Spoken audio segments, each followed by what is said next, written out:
Este 2019 comenzó con denuncias y viralización de contenido sexual en redes sociales. Recordamos que estuvo, de lo más notorio es la denuncia de Fardín a D'Artés. También los videos y los audios difundidos sobre el comunicador Rodrigo Romano aquí en nuestro país. Y también el hombre que se atrincheró en la peluquería la semana pasada, que divulgó imágenes que corrieron velozmente en las redes sociales. Por eso, si les parece, nosotros les proponemos detenernos un poco y conversar de los riesgos de exponer casos de abuso y ayudar a difundir ciertos contenidos, como comentaba Leonor, en redes sociales. Y es por eso que hemos recibido para charlar un ratito a la psicóloga y especialista en bullying y mobbing, Silvana Yaquero. ¿Cómo andás? Muy bien, muchas gracias. Gracias por la invitación. No, supongo que dado tu trabajo diario, habrás estado atenta al tema de las denuncias que han aumentado, ¿no? Sí. Han aumentado. Definitivamente. Sí. O sea, hay más visibilidad, pero también han aumentado y las redes de alguna manera vienen a potenciar todo esto. ¿Pero por ¿verdad? qué aumentaron? ¿Qué es lo que ha hecho que la gente de alguna manera haga visible un tema de abuso? Y yo creo que tiene que ver con esto que se llama el efecto mimético, ¿no? El efecto de imitación.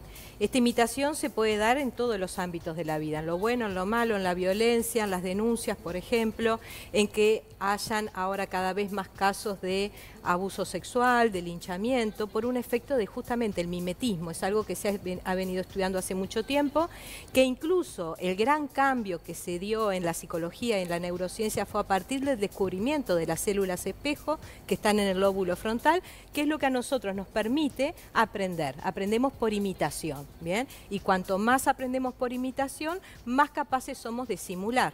Lo que nos diferencia del resto de los animales, por ejemplo los primates, que también tienen células espejo, es que nosotros vamos desarrollando lo que se llama la capacidad de empatía. Pero la imitación es a nivel no racional. Es un efecto prácticamente de masa, de masificación, ¿verdad? Entonces, cuando una persona denuncia y ve que esto tiene efecto, otros empiezan también a denunciar. Lo malo está no solamente en la denuncia pública, sino en el efecto que esto va causando en el resto de la población, ¿verdad? Cuando se hace en las redes. ¿A qué te referís? Perdóname que me quedó un poco... Sí, el efecto que causa, efecto? el efecto de que la gente se pone a juzgar, ¿bien? Y se pone en un bando o en el otro. Se fanatiza, toma por hecho que el que denuncia está diciendo la verdad, como en una cuestión de fe, la confianza es una cuestión de fe. Bueno, pero no siempre, porque una de las contras que tiene justamente el exponerse como víctima es la revictimización y que mucha gente pone en duda el discurso, ¿no? De una persona que de repente sufrió un acto tan doloroso. Sí, tenés gente que revictimiza, pero más que nada la tendencia hoy es a dar por creída la denuncia, ¿no? Decir, bueno, si denuncia, entonces es culpable. ¿Ah? Y cuando hay una denuncia no nos podemos llevar por cuestiones de fe, sino por cuestiones de investigación, claro. Porque si no ahí volvemos a la época de la Inquisición y todos estamos en riesgo. Ese es el problema, ¿no? Que eso de alguna manera las redes nos viene un poco a interpelar, sobre todo a los profesionales y a la sociedad en general también, de decir, bueno, en la Edad Media, cuando aparece la Inquisición como un movimiento católico fundamentalista, donde nadie podía pensar diferente, sino era humillado públicamente, era dañado, maltratado y hasta quemado en una hoguera, hoy con las redes sociales vemos que no hemos avanzado mucho porque pone de alguna manera de manifiesto que la sociedad sigue actuando de la misma manera, ¿no? Hay un caso ya en Argentina de alguien que se suicidó a partir de una denuncia falsa, sí, de alguien que después igual se retractó. Hay dos casos. El caso de este chico adolescente es clarísimo ver cómo este fenómeno es peligroso porque va hacia un lado hacia el otro, porque este chico estaba formando parte de un linchamiento que le estaban haciendo a la chica por WhatsApp a raíz de una relación con un exnovio que tenía. Bien, esta chica, que era su mejor amiga, hace lo mismo, lo denuncia públicamente, dice que él abusó de ella y el chico se termina suicidando. Bien, tenemos también un caso de un profesor. O sea que en realidad esto partió de que ella estaba vengándose de algo Exacto. que él estaba haciendo a través de las redes sociales. Exacto. Lo vimos, por ejemplo, en un caso que fue muy nombrado en España de una chica que sufría de bullying. El bullying pasó a las redes, pasó Cierto. al ciberbullying y la chica tenía una discapacidad, se tira de un edificio, se mata, ¿no? Porque es una de las conductas más típicas en el suicidio por bullying, el ahorcamiento en los varones y el tirarse a un edificio en las nenas. Y esto sí, estadísticamente. Estadísticamente no significa que no se dé otras variables, ¿no? Pero es lo más común, es como esto de llevar al precipicio a la persona y que ya no le queda salida, y viene el acting de la desesperación de querer salir de esa situación, de ese infierno, ¿no? En este caso, casi simultáneamente a que los chicos se enteraron, se armó un contramovimiento donde los tres que habían hostigado y habían disparado esta dinámica contra esta niña empezaron a ser hostigados en redes y le pedían la muerte de ellos. ¿Tá? Entonces ahí vemos cómo la violencia, por este efecto del mimetismo, que hace que no medie lo racional, no, va claro, de un lado la hacia el transferencia otro. de la justicia es la víctima, claro. Y el poder que uno Claro. siente que tiene también, ¿no? Me imagino que eso Exacto. también debe jugar, porque Sí, vos sí. sentís que tenés el poder de cambiar algo o de denunciar algo, o de que alguien Tenés el poder sea castigado. de pertenecer a ese grupo, de decir lo que vos pensás, y sobre todo lo que tiene que ver el mimetismo es con la pertenencia al grupo, la pertenencia al grupo de la mayoría. Por eso, así como en otras épocas la mujer era revictimizada y los niños también, a tal punto que ni siquiera se les creía lo que decían, hoy el péndulo, el riesgo que corremos es que se está yendo No es tanto hacia de el otra otro época. lado.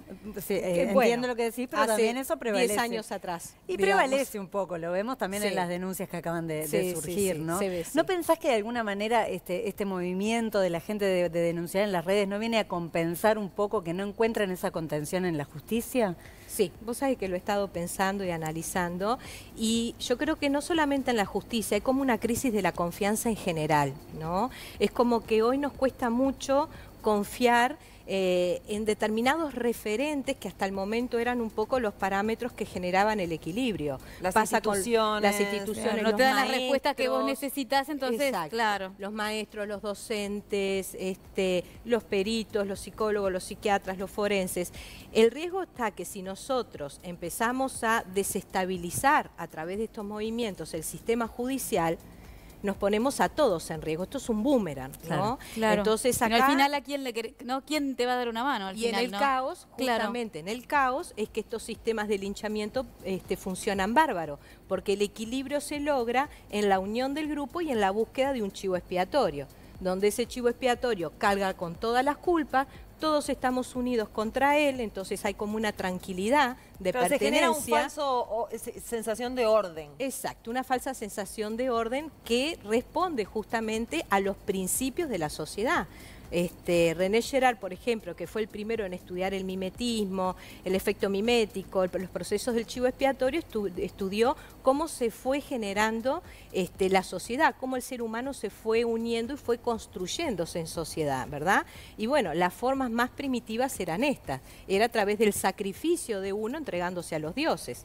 Bien, y ese sacrificio hacía que el resto del grupo estuviera tranquilo, porque por un año iban a poder vivir tranquilos y en paz. Claro, y ¿bien? decime una cosa, ¿se puede dictaminar cuántas denuncias pueden llegar a ser falsas? Porque después de todo esto, donde uno se pone de un lado o del otro, indefectiblemente, por el motivo que sea, por un tema... Hasta de empatía. Que claro, vaya a saber por qué, pero hay muchas denuncias que son falsas. No, son la minoría. Ok. ¿Tá? El problema es que cuando se exponen las redes, quien ha sido denunciado o denunciada en forma falsa, Sí. de esa condena no se vuelve. Y de ahí es el riesgo. Ah, ok. ¿Entendés? Yo te iba a preguntar Porque- justamente eso, de tu experiencia clínica, más allá de las denuncias falsas o las verdaderas, o sea, esta sobreexposición de repente, bueno, como lo que pasó a nuestro colega, ¿no? A Rodrigo Romano, Sí. o sea, que uno tiene la sensación de que, bueno, explota todo, como que se le arruinó la vida a la persona, después la gente se olvida y la persona puede recuperar un poco de, no en este caso en particular, digo, lo puse de ejemplo porque... Es muy buena pregunta la que tú haces, porque es un tema súper complejo, porque esta exposición, esta violencia psicológica, que es lo que hoy estamos asistiendo cada vez más, por un lado la violencia física se vuelve más cruel y por otro lado la violencia psicológica se expande y se especializa, sobre todo en las redes, genera lo que se llama estrés postraumático. El estrés postraumático es un daño en la estructura anatómica del cerebro que genera una serie de síntomas y puede derivar en patologías psiquiátricas e incluso en depresión, ¿verdad? Entonces, si bien se logra curar a la persona con abordajes terapéuticos de avanzada, como como el MDR a través de reprocesamiento y de sensibilización de la experiencia, siempre hay que hacerlo antes de los 3 meses, antes que se cronifique, porque va a ser mucho más fácil. A veces 3, 4 sesiones la persona revierte la Yo te he situación. escuchado hablar de que esto es queda como una lesión en el cerebro. Queda una lesión en el cerebro, se puede ver con neuroimagen. De hecho, en España todos los peritos trabajan mucho con neuroimagen para mostrar la prueba del daño. Es imponente que puede ser estrés postraumático como puede ser una situación de abuso. Sí, sí, o sea, sí. puede ser... Y digamos que esa podría ser la prueba, exacto. y esa podría ser la prueba entonces, Exacto. que a veces necesitamos, por ejemplo, en el caso de esta chica, de la actriz argentina, vos decís, pasó tanto tiempo, ¿esa podría ser la Sí, prueba? se puede. Ahora, en ese caso, que yo la otra vez pensaba, ¿no? Si fuese mi amiga y hablamos de que la revictimización no está bueno y la sobreexposición, sobre todo de los detalles que son tan dolorosos, ¿no? Si le sirvió o no le sirvió, porque en definitiva vos decís, ¿no será que esto tendría que haber sido encauzado con profesionales que la ayudaran? ¿Le habrá hecho bien a ella volver, si es que todo esto es cierto, por supuesto, volver al momento, al dolor, públicamente? Esa es la gran Si duda. realmente estamos frente a un caso de abuso sexual, entonces no. Porque no es habría bueno. que cuidar más En a la realidad, víctima en claro, ese caso. En pienso realidad, las terapias habladas y todo lo que es hablar el trauma retraumatiza. Nosotros hablamos del proceso de revictimización. El proceso de revictimización tiene que ver con hacerle pasar a la víctima por una serie de declaraciones Volver y de a vivir. proceso. Exacto. Ese hablar y volver a hablar retraumatiza, porque tú revivís y enquistás, no lo reprocesás. ¿Tá? Por eso, generalmente, cuando una persona sufre de abuso sexual, no lo cuenta. Claro. Y a medida que pasa el tiempo, eso se va enquistando, se va congelando cada vez más. ¿Lo anula? Y hasta la persona lo llega a anular. Y Pero aparecen en cierto síntomas. nivel de la conciencia, ¿no? Porque eso es imposible de sacarlo de adentro. Es imposible de que el cerebro lo procese. Bien, cuando vos tenés un impacto muy grande en el cerebro, que te genera Por mucha eso le queda la humillación, lesión. mucho miedo, mucha inseguridad, desprotección sobre todo, eso genera que el estrés postraumático. Bien, entonces cuando vos no podés procesar esa información, tu cerebro automáticamente, pasados los 3 meses, lo que va a hacer la va a congelar. Bien, la va a guardar. ¿tá? Y cada vez que alguien toque esa herida, eso va a activar y puede activar un montón de sintomatología. Pero tanto es así que la persona desarrolla un montón de síntomas a lo largo de la vida, pero no los asocia con el estrés postraumático de origen. ¿tá? Pero evidentemente que eso queda ahí. El tema es lograr que ese estrés postraumático el cerebro lo procese y lo digiera en forma artificial. Y ahí sí, que es un poco la pregunta que tú me hacías hoy, la persona puede volver a tener una vida totalmente normal. Como si no hubiera ocurrido. Como si no hubiera ocurrido y con un aprendizaje extra, ¿verdad? Y eso es con técnicas, digamos, con la técnica de esta que Con el decías MDR, reprocesamiento, que es reprocesamiento y desensibilización por movimientos bilaterales. El MDR fue descubierto por una psicóloga y se empezó a experimentar con heridos de guerra. Bien, y a partir de ahí se desarrolla una serie de investigaciones que hoy se convierte en la terapia de mayor validación científica a nivel internacional, recomendada por la OMS, por la Asociación Internacional de Psiquiatría también y de Psicología, por los resultados rápidos también y irreversibles que genera, ¿no? ¿Y cómo es? ¿Nuestro sistema de salud lo utiliza? En realidad cada vez está, o sea, he sido una de las que más he expuesto este tema del MDR, ¿no? Lamentablemente cuando algo funciona mucho, también hay otros que se ven damnificados, ¿no? Entonces cuando esos que se ven damnificados tienen mucho poder, cuesta mucho como ir poniendo, asumir que es una de las prácticas que más se está usando en el mundo con resultados. ¿Y quiénes serían los damnificados en este caso? Bueno, terapias tradicionales, por ejemplo, ¿no? O un sistema de salud que se basa en terapias puramente habladas. Hoy en día cada vez más hay terapeutas en MDR en diferentes sociedades médicas, ¿verdad? ¿Y cómo es? Seguro. ¿Cómo es así la gente Bien, lo que se hace cuando nosotros dormimos en la noche... Sí. Y tenemos un estrés postraumático o no, nosotros en el sueño REM, en el sueño de mayor profundidad de las ondas lentas, movemos los ojos dormidos y activamos un sistema de reprocesamiento donde reprocesamos toda la información vivida durante el día y la pasamos a la corteza superior. Estamos hablando de hipocampo y de amígdala, ¿bien? En el cerebro, ¿bien? ¿Qué pasa? Cuando hay un estrés postraumático, el cerebro va a intentar durante los 3 primeros meses digerir esa información. Claro, ¿bien? y reparar, o sea, digamos... Ahí vienen que nos despertamos de madrugada, los flashbacks, los recuerdos repetitivos, la sensación de ansiedad, de sudoración, angustia, de repente, sudoración, angustia, claro. las crisis de pánico, ¿bien? Si el cerebro no logra, como no va a gastar más energía en eso, lo que va a hacer lo va a congelar, lo va a dejar en el hemisferio derecho y lo va a desconectar del izquierdo, ¿bien? Y eso queda ahí siempre presente, siempre vívido, ¿bien? Entonces, ¿qué va a pasar? El MDR viene a hacer artificialmente lo que tu cerebro no pudo hacer naturalmente. ¿Y cómo lo haces A tú? través de protocolos muy estrictos se busca el estrés postraumático que originó eso si la persona no lo tiene claro. Hoy en día la persona viene y dice, me pasó tal cosa, quiero trabajar eso. Entonces se busca la imagen más perturbadora, se mide de 0 a 10 qué grado de perturbación tiene, se busca una creencia negativa, que es lo que nos permite viajar por las redes de memoria, porque a veces hay varios hechos traumáticos en una misma red de memoria, y se activa el sistema de reprocesamiento. Se le pide a la persona que piense en esa imagen que eligió, que la junte con la creencia negativa y se activa el sistema de reprocesamiento a través de movimientos de ojos. Esto hace que la persona empiece a revivir la situación tal cual la vivió y viaje por sus redes de memoria, estando totalmente consciente, Sí, no sí, es sí. hipnosis, ¿bien? Cada tanto se para, se le hace respirar a la persona, se le pregunta qué surgió, se chequean las emociones, qué siente y se le pide que siga, ¿bien? El psicólogo no hace de un profesional que aconseja, analiza, sino que el rol del psicólogo es de acompañamiento, de estar ahí, como se genera un espacio de comunicación tan íntimo, tan especial, donde el psicólogo va viviendo junto con el paciente ese revivir y lo va acompañando mientras el cerebro va digiriendo esa información tan dolorosa. ¿Cómo se identifica la lesión si de repente la persona en otros momentos de su vida también tuvo estrés postraumático, quizás en la niñez, antes? Exacto. A veces la persona te viene con una sintomatología particular, por ejemplo, empezó a desarrollar crisis de pánico y no sabe por qué. Estaba mirando un partido de fútbol, acordándome de una paciente, y le vino una crisis de pánico. Entonces, justamente ese protocolo tan estricto que nos permite trabajar con el MDR en forma tan científica, a partir de la creencia negativa, vos vas rastreando hacia dónde te lleva, ¿bien? Y el cerebro solo te va trayendo. ¿Tá? La persona dice, ay, pero yo esto lo había olvidado y mira cómo me acordé ahora, sin estar haciendo MDR, ¿no? O sea que el abordaje en MDR tiene un abordaje que no es solamente la técnica en sí de reprocesamiento, es todo un abordaje. Por eso no se llama técnica, sino abordaje terapéutico, donde cuando uno está escuchando al paciente, ya lo escucha desde otro lugar diferente. ¿Bien? O sea que después de los 3 meses ya no habría chance de... No, se cronifica, pero sí. El tema es la Sí, la podés prevención. traer de nuevo. O sea, a mí me gusta mucho trabajar en prevención, y Adriana lo sabe, ¿no? ¿Por qué? Porque estamos en un país precisamente que si no trabajamos en prevención en todas las áreas, así nos va después, ¿no?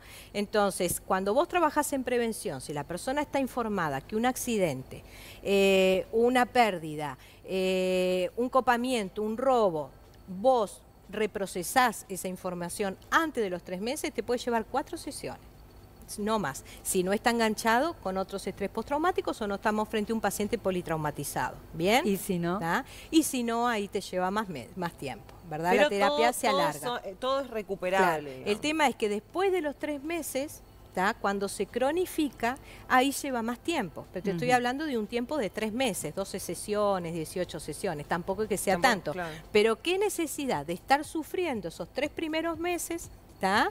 Y decir, ya va a pasar, ya me voy a acostumbrar, cuando vos se lo podés hacer. Digo, le pasó a una amiga de mi hija que le hicieron ciberacoso en las redes.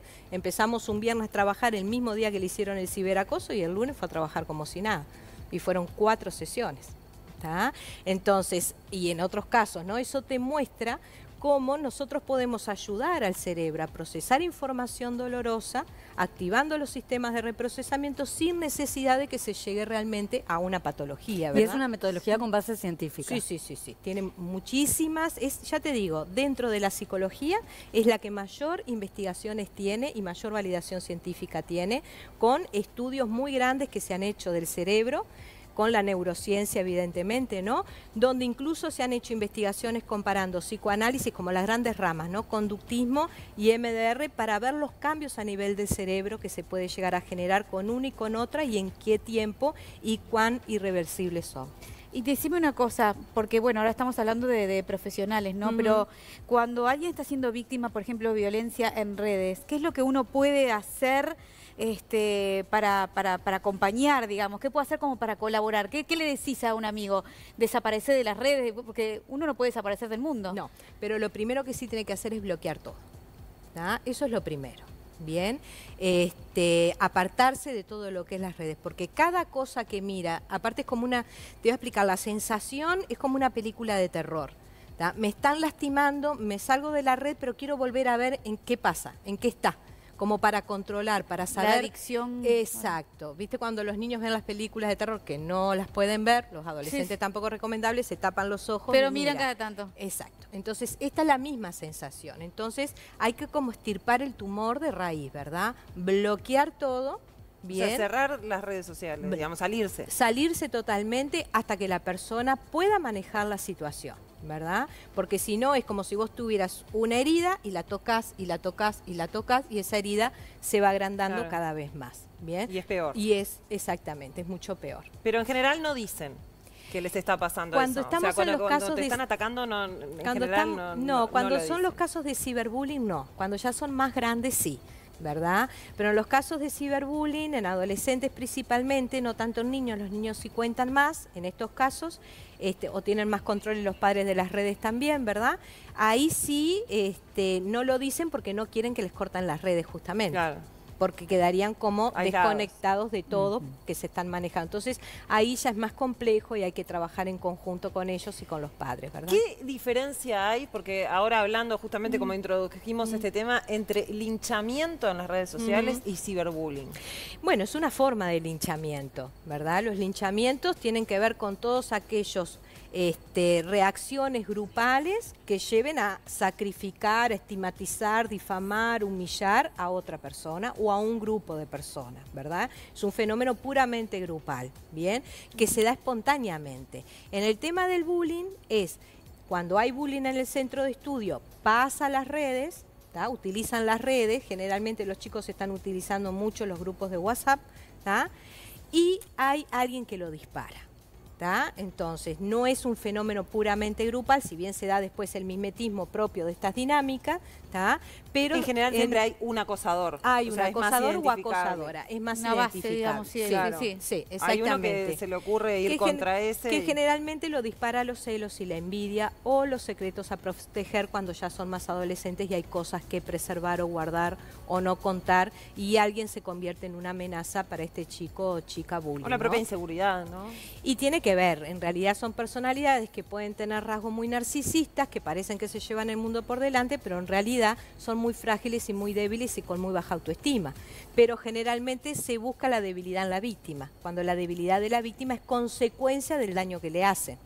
¿tá? No Claro. se le hace bullying por ser débil, en realidad se le hace bullying por ser fuerte, por tener alguna característica fuerte. Que es envidiable o que es envidiable o general. Bueno, y eso se Leo, nota que- en la gente que abusa del poder, ¿no? Que tal vez el poderoso sabe menos que otro y en realidad lo usa como la gran coraza para imponerse, porque sabe que la otra persona da un paso más y seguramente lo supera. Exacto. Es como la gran, ¿no? Bueno, se el ve gran mecanismo. en las empresas cuando Claro. trabajamos con casos de móvil, ¿no? Muchos son personas muy capacitadas que tienen un jefe que no se siente tan capacitado Claro. o que es narcisista Y y, es una paranoide y disparan la dinámica para terminar de aplastarlo, ¿no? Pero a perdón, un mal pero- trabajador no se les necesita hacer móvil.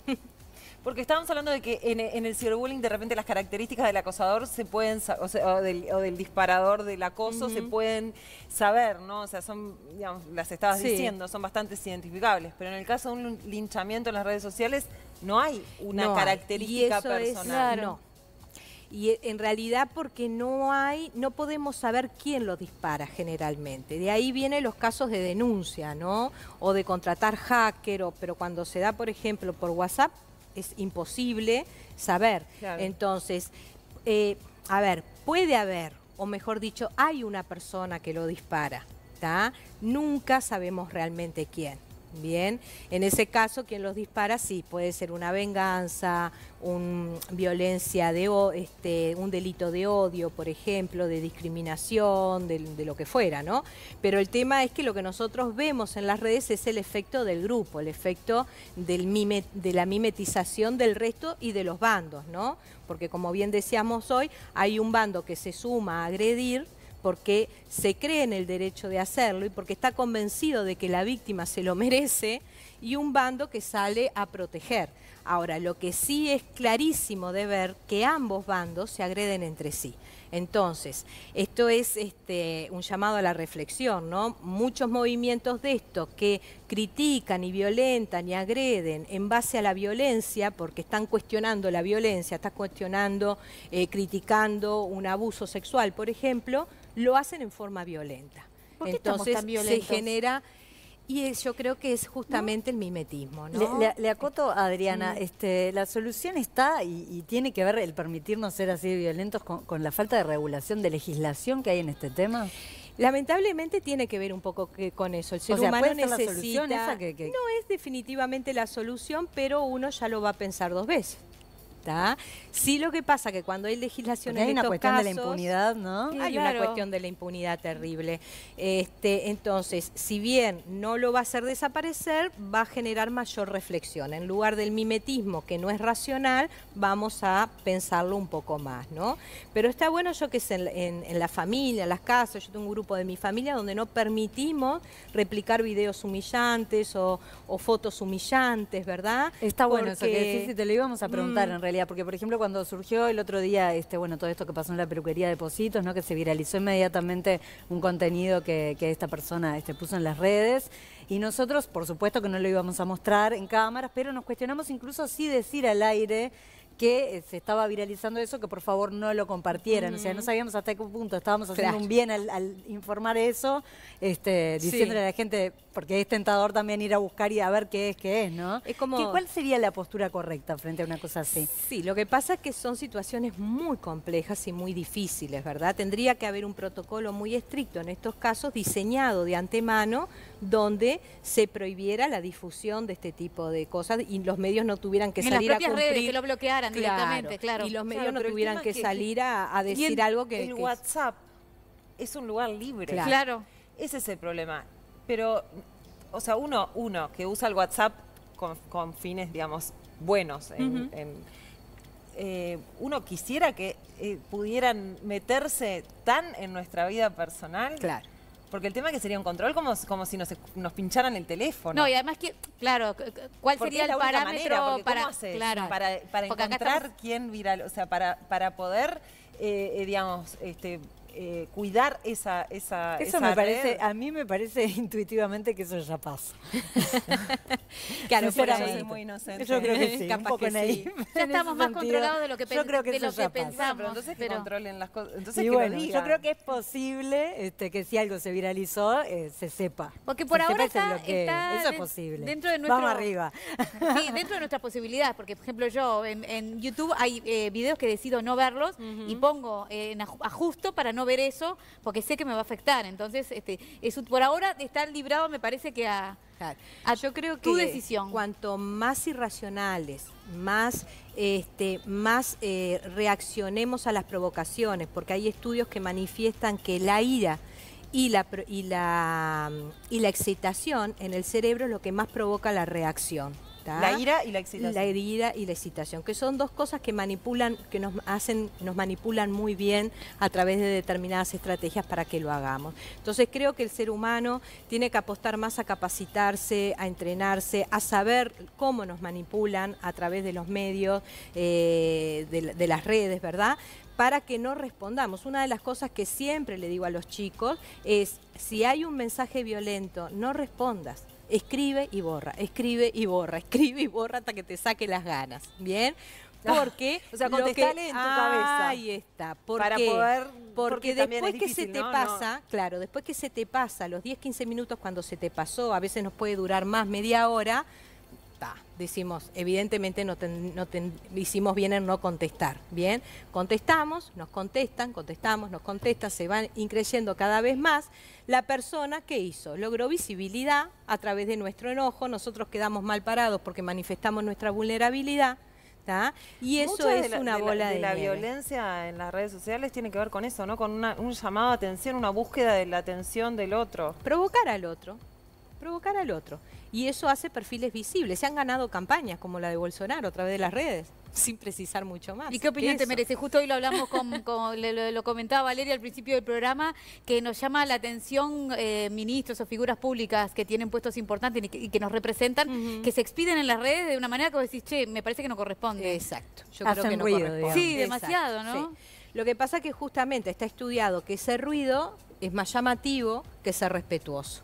Bien, es como el morbo, es más llamativo para el cerebro, la excitación, que la tranquilidad o dar publicidad de cosas que realmente son sanas para el ser humano. La mesura no ¿verdad? vende, digamos. No vende. Entonces, lo que se hace es, bueno, yo creo que tenemos que entrenar a nuestra familia y a nuestros hijos no en evitar las redes, sino en cómo saber responder a estas cosas, enseñarle cómo funciona nuestro cerebro y cómo no dar vida a gente que realmente es violenta. No solo no responder, sino no compartir. No compartir, bloquear o silenciar, porque a veces bloqueas y como te ven que bloqueas, te sacan la foto y te ponen esta persona me bloqueó. Sí. Bueno, te enterás, pero te están humillando públicamente, ¿verdad? A mí me parece que esa actitud que se ha banalizado tanto en las redes es una humillación. Sí, el bloqueo porque a yo esta altura tengo es como derecho a una bloquearte cocarda. si quiero. Hoy un amigo decía Sí. eso en las redes, que es como una cocarda y que en realidad es mejor que bloquear, Silenciar. me parecía silenciar. Sí, es que te lo recomiendan las propias redes, que silencies mejor que bloquear. Bueno.